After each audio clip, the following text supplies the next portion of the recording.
درنو اوریدونکو سلام، وخت مو بخیر. د نن مهمه وروستي خبرونو ته ښه راغلاست.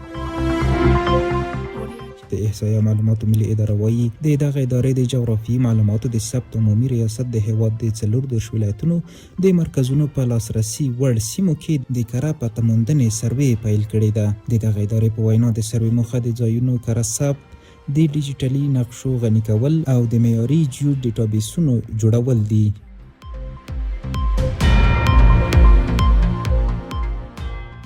په پاکستان کې پر افغان کډوالو د فشارونو له دوام سره زرګونه افغان کورنۍ لا هم له سختو بشري ستونزو سره مخ دي.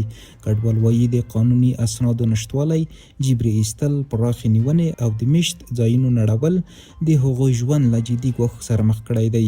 د ملګرو ملتونو د راپور له مخې په وروستیو اونیو کې د افغان کډوالو نیونې زیاتې شوې او یوازې د ډسمبر له 14 تر 20 پورې دا کچه 14 سلنه لوړه شوې ده.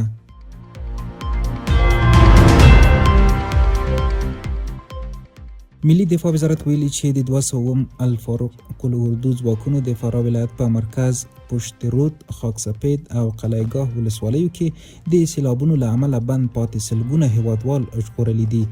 دفاع وزارت په خبرپاڼه کې ویلي په دغو پیښو کې ځینې هیوادوالو ته مالي زیانونه اوښتي او په قلعه‌ګاه ولسوالۍ کې یو تن خپل ژوند له لاسه ورکړی دی.